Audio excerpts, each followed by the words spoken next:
Hi, and welcome back. We're in positive psychology. We're looking at chapter 4, Savoring, Flow, and Mindfulness. Okay, this week we're going to be exploring each of the following: savoring, flow, and mindfulness. Now these are concepts, and we're going to talk about them as a theoretical base for positive psychology, as well as some of the application uses of how you may use them to help facilitate your level of happiness and the experience of a good life. Now we're going to define the concepts, and we're going to learn how to separate and see the connection between them. There will be less research that I'm going to include in this particular chapter. It is there, and you should read it. This does not mean that the concepts are not rich in research, because it just is. I'm just doing a limited amount of what's expected in this particular chapter because there's a lot of content here I want to get through for you. Although it does not sound it, savoring is very much like exercising a muscle. If you want to improve your muscle fitness, you need to exercise in order to strengthen and lengthen your muscles. This is what you do when you exercise. And that's how that we can grow savoring just the same way, is that we try to strengthen and lengthen our savoring, thus having the ability to sustain savoring and its benefits.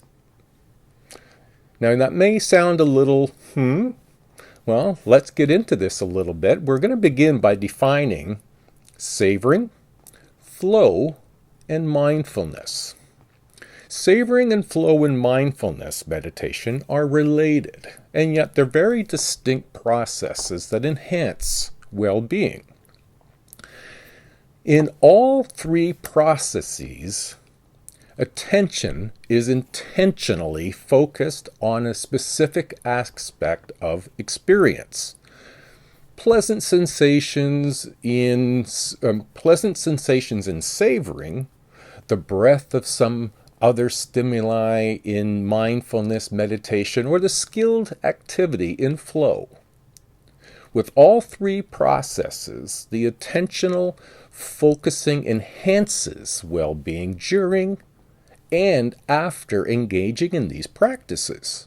So they're going to be really important as a way of, as tools in order to maintain and enhance happiness and well-being. Now, savoring, when we are actively focused on lengthening and strengthening positive experiences and present emotions, like for example, you're listening to your favorite bit of music, or you're doing your favorite activity, we can get lost in it. We may attempt to block negative emotions and distractions while we savor more and better. Consider the things that you love to do. We have in our past savored these activities, strengthening and lengthening, both at the same time, in enjoyment and frequency of enjoyment. Now, mindfulness is a little different. Mindfulness, we focus our attention on specific stimuli in the present moment. For example, breathing, and observing other sensations, thoughts, and feelings as they arise and dissolve in awareness. We are non-judgmental and prolong positive sensations, and we block out negative emotions. We'll explore that in the third video. And flow, which we will explore more in the second video, the focus in flow is to carrying on a skilled activity to the limits of our ability. For example, if you're playing a computer game or a musical instrument, during flow, we lose awareness of the self and the emotions that we are experiencing as we become absorbed in the skilled activity and experience a strong sense of control over actions. So in savoring, flow, and mindfulness, attention is intentionally focused on a specific aspect of present experience. So that gives us pleasant sensations in savoring, the breath or some other stimuli in mindful meditation, and skilled activity in flow. The three of them, now, they are correlated. So remember, that does not mean cause and effect. One does not cause another, but they appear together when happiness is also present. Mindfulness is moderately correlated with both savoring and aspects of flow, notably the sense of control over skilled action. Research does demonstrate that savoring, flow, and mindfulness have a range of positive effects on our well-being, our mental health and adjustment to physical illnesses, our performance, our work, education, and sports. Mindfulness has a large evidence-based results, especially its positive effects on physical and mental health. For example, it's very prominent in preventing relapses in chronic depression. Research on savoring and flow support two predictions of PERMA theory. Mentioned this in Chapter 1. Savoring increases positive emotion. Flow increases engagement in skilled activities at work, sports, or leisure activities. So in this video, we're going to begin by exploring savoring. Let's get started. Fred Bryant and Joseph Veroff initiated contemporary research on savoring. Savoring is the process of paying attention to, appreciating, and enhancing positive experiences. When you stop and smell the roses instead of walking past without noticing them, you're sort of savoring. Savoring is not only in making us feel good, it also counteracts suppression of positive emotions, negative bias, the tendency to focus more on the negative than on the positive things via coping. Coping are the strategies that we may use to reduce the extent of an adverse event that can lead to negative emotions, things like distress or sadness. And as we are beginning to understand, savoring are those strategies that we can use to increase the extent of our positive events and lead to more positive emotions. Emotions like joy, pride, happiness. There are parallels between coping and savoring. Coping, it refers to strategies that reduce the extent to which adverse events lead to negative emotions. When we look at savoring, it refers to strategies that increase the extent to which good events lead to positive emotion. So Bryant and Veroff's theory of savoring, they developed a theory of savoring and set of questionnaires to measure aspects of savoring.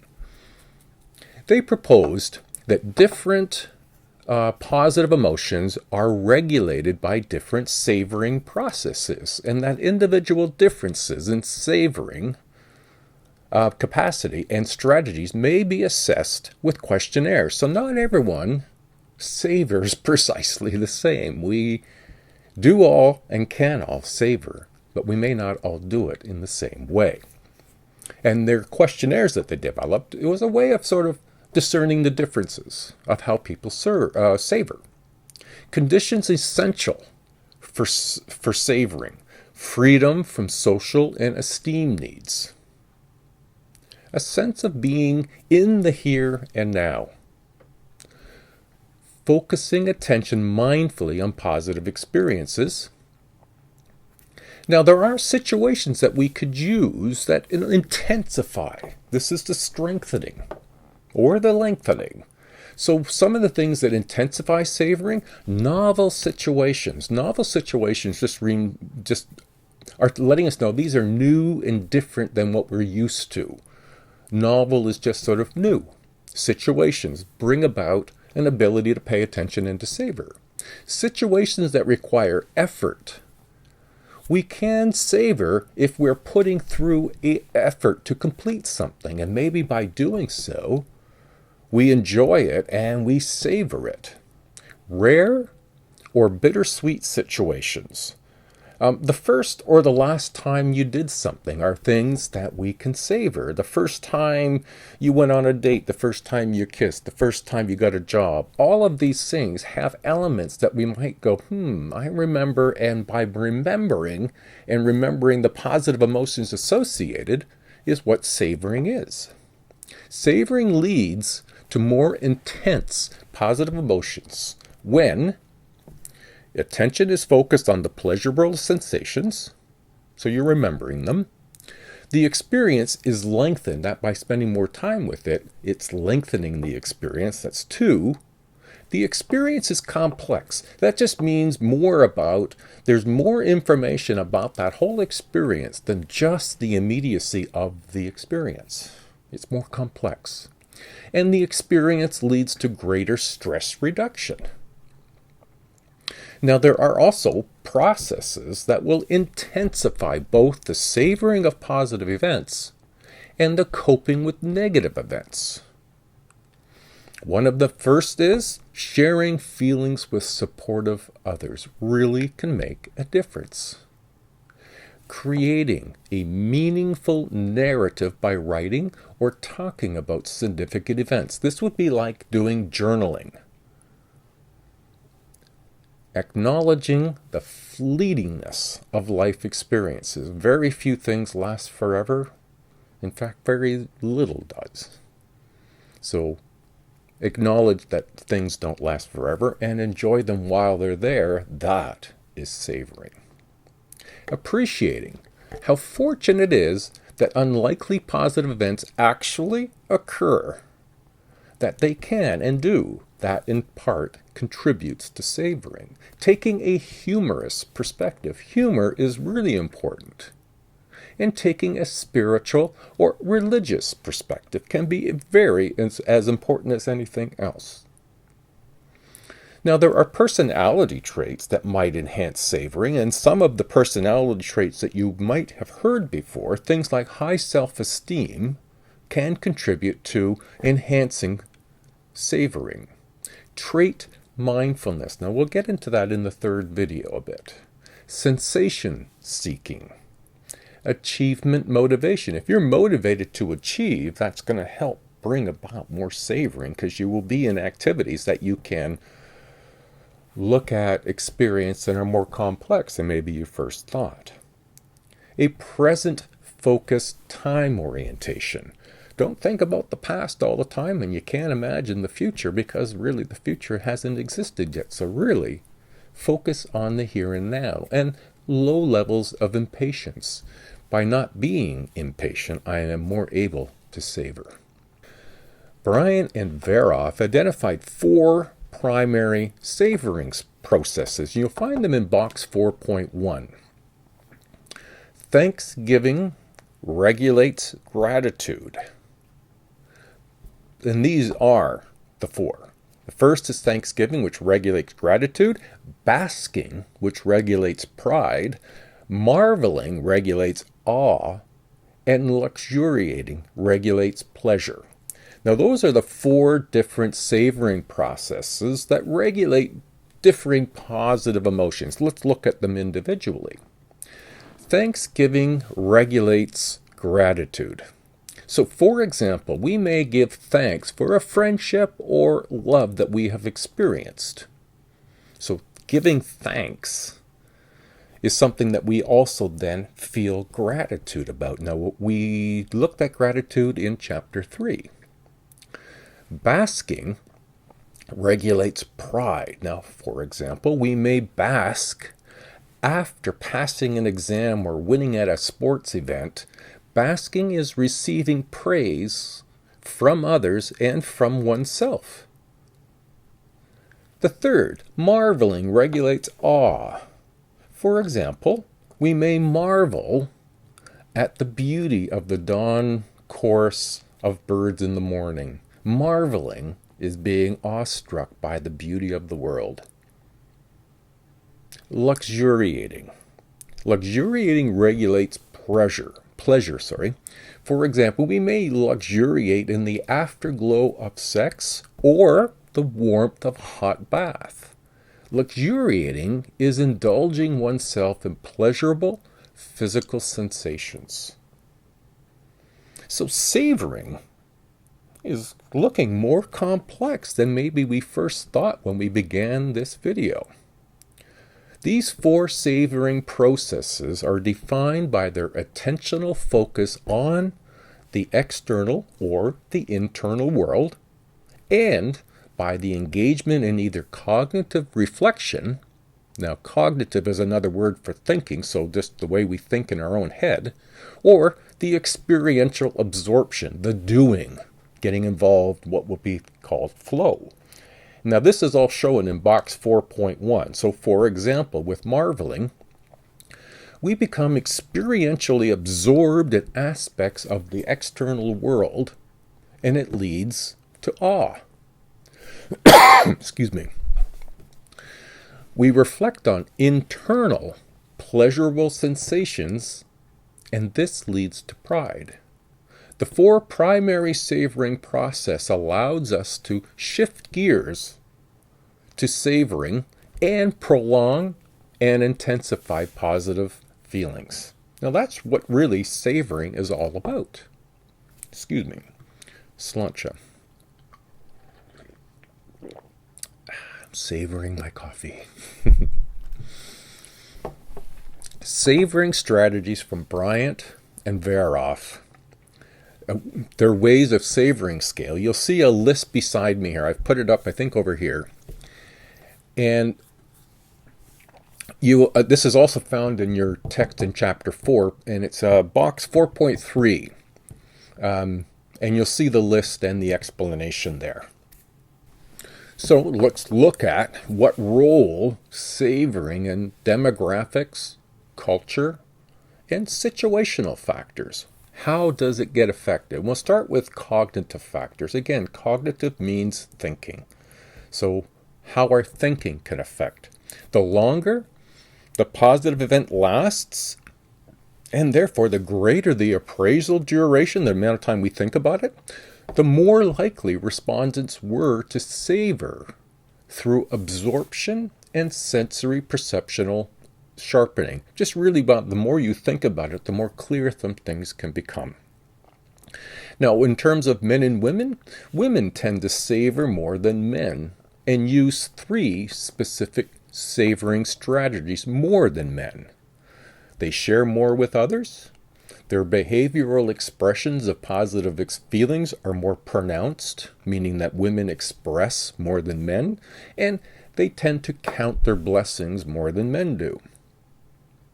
If we think in terms of culture, in particular Western culture, people in Western culture have stronger beliefs about the value of savoring, so engage in it more often. Social support. People with supportive, confiding relationships are savoring more and experience greater well-being. And that kind of makes sense, especially when you think in terms of PERMA. Having managed adversity, a history of successful managing adverse stimuli events, well, it makes a huge difference with savoring. Modest resources, not having an abundance of positive resources. Being impatient, not being prompted to be impatient. Personality traits associated with savoring. There is a greater savoring ability that's associated with high levels of self-esteem, wisdom, mindfulness, extroversion, optimism, a secure adult attachment, and harmonious passion. There is greater The greater savoring is also associated with low levels of neuroticism, guilt, hopelessness, and negative schizotypy. Now, this is including introversion and the ability to derive pleasure from social and physical stimulation, insecure adult style, and obsessive passion. Now, savoring can also affect, and I've mentioned it earlier, our well-being, but also our health, relationships, and work. For our well-being, savoring positive experiences has a significant effect on well-being, especially our positive emotions. Our mental health in the savoring, well, it's associated with better mental health and fewer anxiety and depressive symptoms in vulnerable groups. These groups with non-optimal early family experiences. So children who maybe grew up in homes that had one parent or had conflict within the home, they may not have had the most optimal early family experiences. Older adults, member of gender and sexual minorities, cancer patients, war veterans, and patients with schizophrenia spectrum disorder. Now, as one would expect, and I hope you are starting to get that feel now, that relationship satisfaction, savoring, is associated with better quality couple relationships.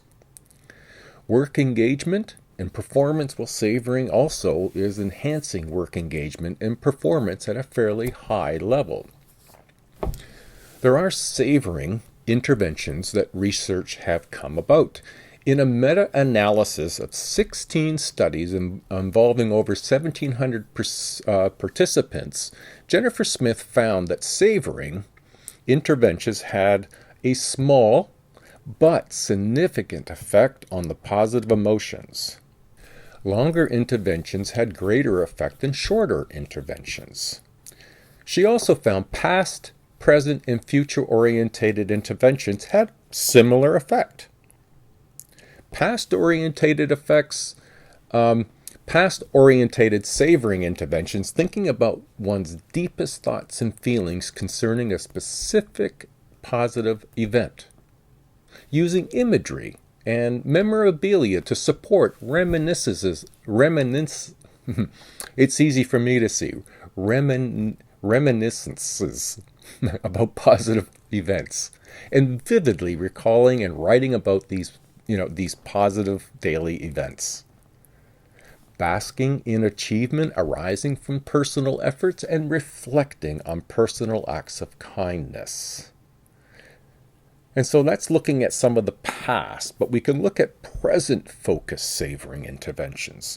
Now, the present focus interventions are things that take into consideration the moment we're in now. So, for example, taking a 20-minute walk each day and noticing as many positive things as you can.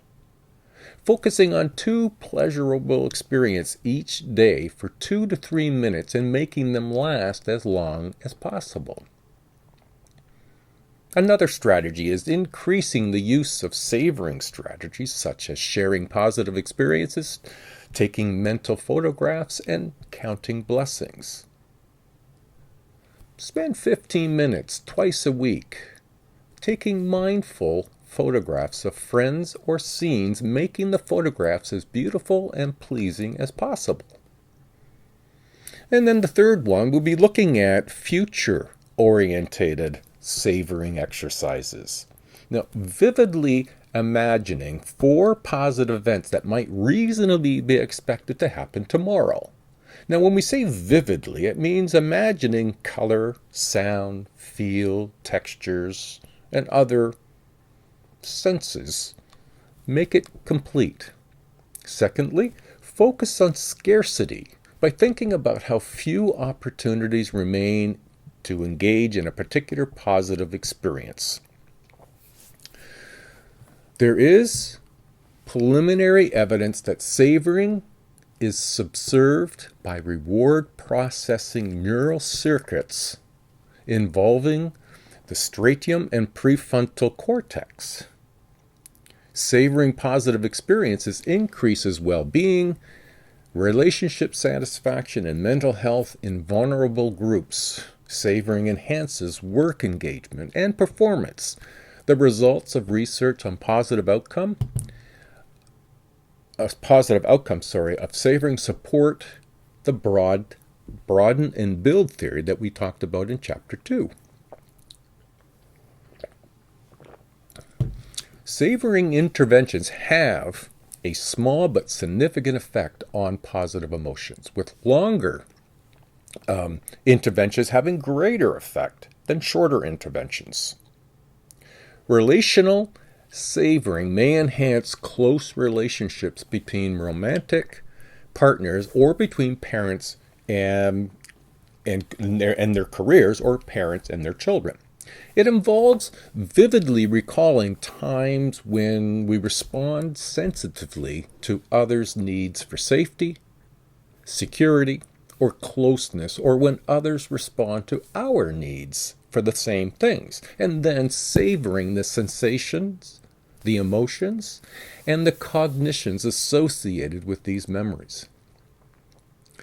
Now, I know this has been relatively quick, and there's a lot of content in this course, so I'm trying to narrow it down. So this has been a quick look at savoring. I hope you've got a better idea of what savoring is. It's really trying to strengthen positive experiences that you've had and to making them stronger and more vivid in your imagination so that they ruminate through your experience repetitively. That gives you more positive feelings. I hope you have savored in your life. If not, I hope you will carve out some time and consideration to start to savor some of your life experiences, as they will be expanded and more uplifting the more we notice and savor those things that can be both lengthened and strengthening our savoring muscles. The next 2 video parts will cover flow and then mindfulness. We'll see you there. Bye now.